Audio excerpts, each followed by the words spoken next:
Hi friends, మీకు ఉపయోగపడే ప్రభుత్వ పథకాల సమాచారం అందిస్తున్న మా ఛానల్ వీడియోలను మీరు చూస్తున్నట్లయితే ముందుగా ఈ వీడియోకు ఒక లైక్ ఇవ్వండి. మీరిచ్చే ఒక లైక్ వల్ల ఈ సమాచారం ఇంకా చాలామందికి చేరుతుంది. ప్రభుత్వ పథకాల గురించి తెలియని వారికి కూడా ఈ సమాచారం ఉపయోగపడుతుంది. సో టాపిక్లోకి వెళ్తే, ఏప్రిల్ 1 నుంచి కొత్త పెన్షన్లపై ప్రభుత్వం కీలక నిర్ణయం తీసుకున్నట్లు సమాచారం వస్తుంది. కొత్తగా పెన్షన్ మెషిన్ మొత్తాలను పెంచడంతో పాటు అర్హత వయస్సు విషయంలో కూడా కొన్ని మార్పులు తీసుకురాబోతున్నారని తెలుస్తోంది. ఇప్పటివరకు చాలామందికి పెన్షన్ రావడం లేదని, వయసు ఎక్కువగా ఉందని, అర్హత రావడం లేదని చాలా ఫిర్యాదులు వచ్చాయి. ఈ నేపథ్యంలో ప్రభుత్వం కొత్తగా 50 సంవత్సరాల వయసు నుంచే కొన్ని వర్గాలకు పెన్షన్ ఇవ్వాలని ఆలోచిస్తున్నట్లు సమాచారం.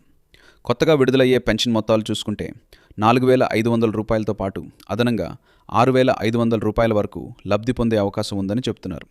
అంటే మొత్తం కలిసి చూసుకుంటే చాలా మంచి మొత్తం లబ్ధిదారులకు అందే అవకాశం ఉంది.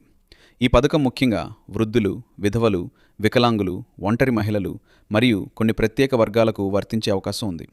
కొత్తగా పెన్షన్ కోసం దరఖాస్తు చేసుకునే వారికి గ్రామ సచివాలయం లేదా వార్డు కార్యాలయం ద్వారా దరఖాస్తులు స్వీకరించే అవకాశం ఉంది.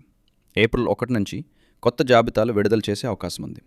ఇప్పటికే సర్వేలు చేసిన ప్రాంతాల్లో ముందుగా పెన్షన్ మంజూరు చేసే అవకాశం ఉంది. కాబట్టి మీ ప్రాంతంలో సర్వే జరిగిందా లేదా అని ఒకసారి సచివాలయంలో అడిగి తెలుసుకోవడం మంచిది. పెన్షన్ పొందాలంటే కొన్ని అర్హతలు ఉండాలి. కుటుంబ ఆదాయం తక్కువగా ఉండాలి. ప్రభుత్వం నిర్ణయించిన పరిమితి కంటే ఎక్కువ ఆదాయం ఉండకూడదు. అలాగే ప్రభుత్వ ఉద్యోగులు, ఆదాయపు పన్ను చెల్లించేవారు సాధారణంగా ఈ పథకానికి అర్హులు కారు. అర్హుల జాబితా విడుదలైన తర్వాత మీ పేరు ఉందా లేదా అనేది గ్రామ సచివాలయం, వాలంటీర్ లేదా అధికారిక వెబ్సైట్ ద్వారా తెలుసుకోవచ్చు. మీ ఆధార్ నంబర్ లేదా రేషన్ కార్డ్ నంబర్ ద్వారా కూడా స్టేటస్ చెక్ చేసే అవకాశం ఉంటుంది. ఆంధ్రప్రదేశ్ మరియు తెలంగాణ రాష్ట్రాల్లో ఈ పెన్షన్ పథకాలు చాలామంది ప్రజలకు ఉపయోగపడుతున్నాయి. ముఖ్యంగా గ్రామీణ ప్రాంతాల్లో ఉన్న వృద్ధులకు, పనిచేయలేని వారికి ఈ పెన్షన్ చాలా పెద్ద సహాయం అవుతుంది. కొత్తగా పెన్షన్ కోసం దరఖాస్తు చేసుకునేవారు ముందుగా అవసరమైన పత్రాలు సిద్ధం చేసుకోవాలి. Aadhaar card, ration card, bank passbook, వయసు ధృవీకరణ పత్రం వంటి పత్రాలు అవసరమవుతాయి.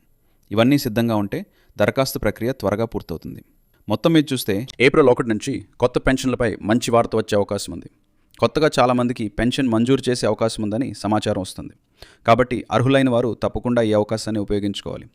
ఇలాంటి ప్రభుత్వ పథకాల తాజా సమాచారం కోసం మా ఛానల్ను సబ్స్క్రైబ్ చేయండి. వీడియో నచ్చితే లైక్ చేయండి.